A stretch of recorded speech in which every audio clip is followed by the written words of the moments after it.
Assalamualaikum warahmatullahi wabarakatuh. Perkenalkan, nama saya Umi Solikah dari Prodi Pendidikan Agama Islam, Institut Agama Islam Negeri Tulungagung.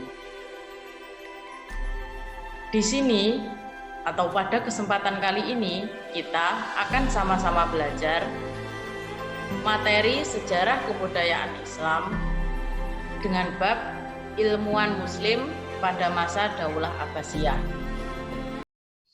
Daulah Abbasiyah merupakan sebuah peradaban yang berkuasa kurang lebih 550 tahun atau hampir 5,5 abad dengan pemimpin berjumlah 37 khalifah. Pada masa itu, peradaban Islam mencapai puncak kejayaan atau bisa disebut masa keemasan peradaban Islam atau kita kenal dengan istilah Golden Age.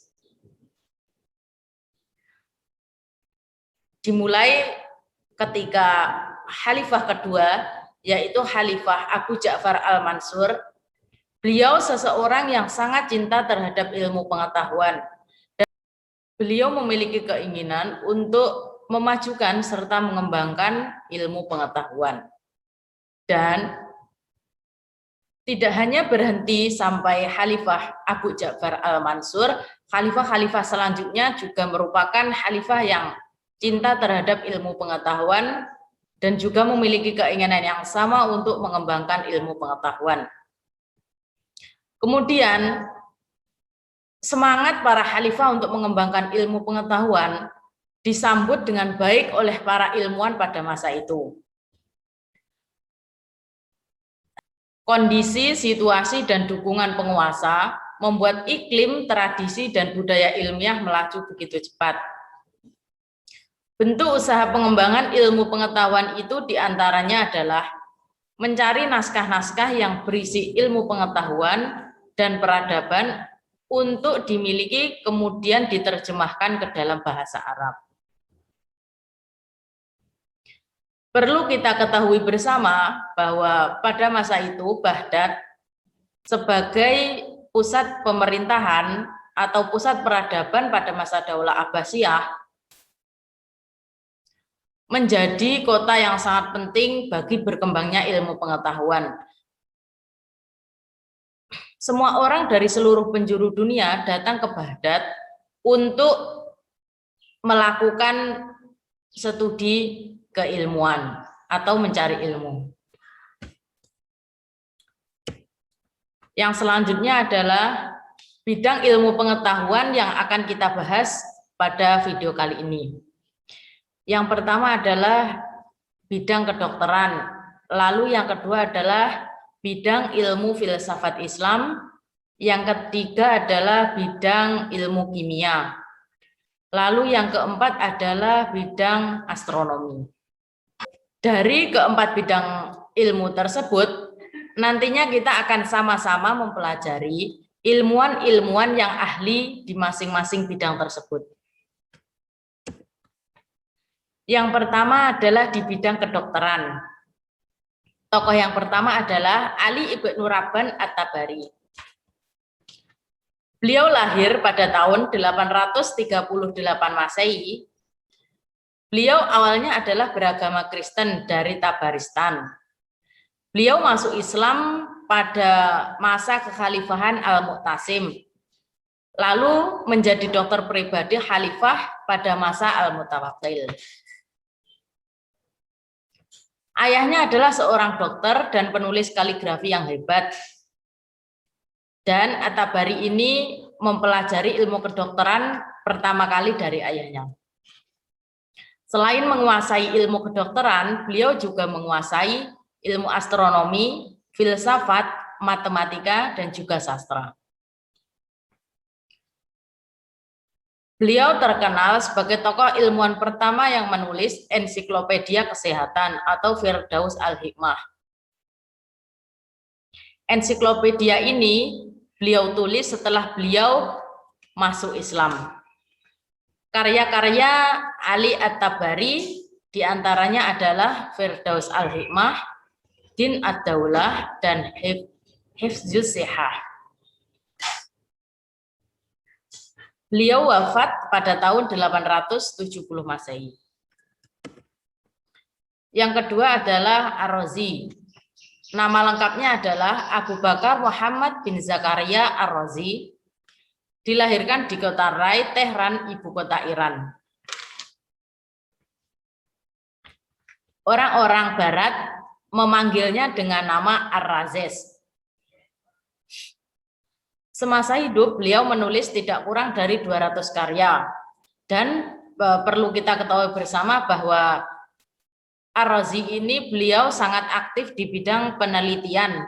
Satu penemuan beliau yang paling terkenal adalah tentang penyakit cacar atau smallpox. Karena beliau merupakan sarjana Islam pertama yang meneliti penyakit ini. Selain itu, beliau juga menemukan formula air raksa, lalu beliau juga menemukan cara atau teknik mendiagnosa hipertensi atau darah tinggi. Teknik tersebut masih digunakan hingga saat ini, hampir sama dengan teknik akupuntur. Karya-karya beliau yang lain adalah yang pertama Al-Hawi, buku yang komprehensif, lalu yang kedua adalah Al-Judari wal Hasbah yang membahas tentang penyakit cacar air, campak, dan bisul, serta dipandang sebagai mahkota dalam literatur ilmu kedokteran. Yang selanjutnya adalah Ibnu Sina. Nama lengkap beliau adalah Abu Ali Al-Husain bin Abdullah bin Ali bin Sina. Orang-orang Barat mengenalnya dengan nama Avicenna. Lahir pada tahun 980 Masehi dan wafat tahun 1037 Masehi. Orang Arab memberinya gelar Syekh Quraisy atau pemimpin orang terpelajar. Nama beliau dalam bidang kedokteran sangatlah cemerlang. Hal ini berkat penemuan-penemuan beliau, seperti beliau merupakan orang yang pertama kali menemukan peredaran darah pada manusia. Dan pada 600 tahun setelahnya disempurnakan lagi oleh William Harvey.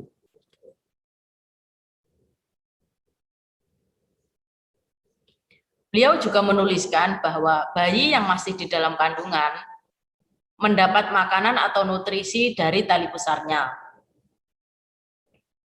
Beliau juga seorang dokter yang pertama kali mempraktekkan cara pembedahan dan menjahitnya. Lalu beliau juga ahli di bidang psikoterapi atau dokter ahli jiwa. Karya-karya Ibnu Sina dalam bidang ilmu kedokteran diantaranya adalah Al-Qanun fit Tibb, dasar-dasar ilmu kedokteran, lalu yang kedua adalah Asyifa, berisi tentang cara pengobatan, termasuk tentang pengobatan penyakit syaraf. Yang kedua adalah bidang ilmu filsafat Islam. Yang pertama adalah Al-Kindi. Bernama lengkap Abu Yusuf Ya'qub bin Ishaq bin Sabah Al-Kindi, lahir di Kufah sekitar tahun 801 Masehi. Meninggal di Baghdad, Irak pada tahun 873 Masehi. Di Barat, ia dikenal dengan nama Al-Kindus. Al-Kindi lebih dari seorang filosof. Beliau juga ahli dalam ilmu perbintangan, kimia, ahli mata, dan musik.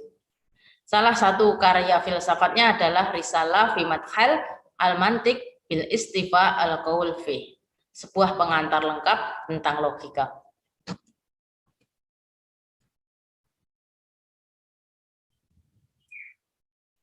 Yang selanjutnya adalah Al-Ghazali.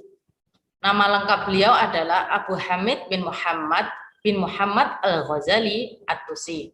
Seperti namanya, beliau lahir di Tusi, Khorasan pada tahun 1059 Masehi dan wafat pada tahun 1111 Masehi. Beliau memiliki gelar Hujatul Islam yang artinya orang yang memiliki otoritas atas Islam.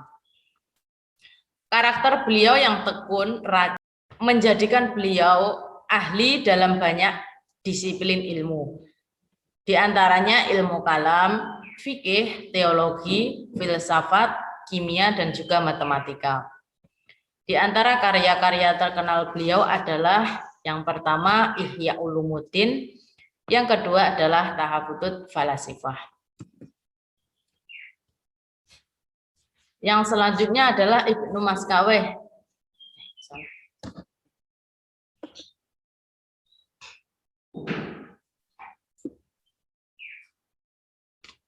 Yang selanjutnya adalah Ibnu Maskaweh. Memiliki nama lengkap Abu Ali Ahmad Ibnu Muhammad Ibnu Maskaweh, lahir di Iran pada tahun 932 Masehi dan wafat pada tahun 1030 Masehi.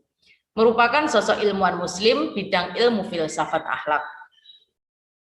Karya-karya beliau di antaranya Tahzibul Akhlak wa Tadhirul Aqrab, yang menjelaskan tentang cara untuk meraih akhlak yang stabil dan perilaku yang lurus.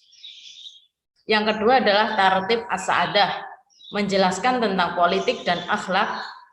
Lalu yang selanjutnya adalah Jawidan Khirat, kumpulan syair-syair mutiara dan bijak.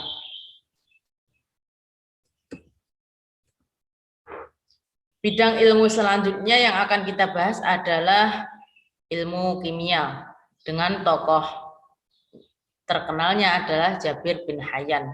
Beliau dikenal sebagai bapak ahli kimia. Memiliki nama lengkap Jabir bin Hayyan bin Abdullah Kufi, lahir di desa Tus Khorasan, kemudian menetap di Kufah sekitar tahun 776 Masehi.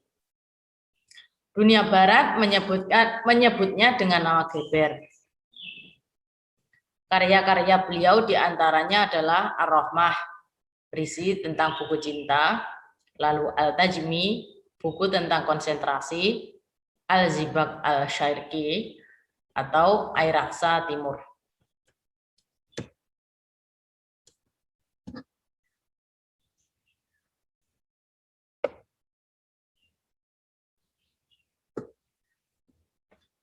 Yang terakhir adalah di bidang astronomi, yaitu Al-Khawarizmi. Beliau memiliki nama lengkap Muhammad bin Musa Al-Khawarizmi, yang kemudian lebih dikenal dengan Al-Khawarizmi. Selain dengan nama Al-Khawarizmi, di Barat beliau dikenal dengan nama-nama lain seperti Al-Ahawizmi, Al-Karizmi, Al-Goritmi, Al-Ghorizmi, dan beberapa ejaan lain. Al-Khawarizmi merupakan tokoh utama dalam kajian matematika Arab dan observer bidang astronom. Pada masa Daulah Abbasiyah, beliau bekerja di Baitul Hikmah di bawah pemerintahan Khalifah Al-Ma'mun. Beliau bekerja dalam sebuah observatorium matematika dan juga astronomi. Beliau merupakan ilmuwan yang pertama kali memperkenalkan teori aljabar dan al-hisab. Peran Al-Khawarizmi terhadap pengembangan ilmu astronomi dan matematika sangatlah besar. Seperti beliau menyusun tabel astronomi tertua, lalu beliau juga menulis karya tertua tentang aritmatika dan tentang aljabar. Dan perlu kita ketahui bahwa aljabar masih kita gunakan hingga saat ini. Karya aljabarnya itu disebut Al-Mukhtasar fil Hisab Aljabar wal Muqabbalah.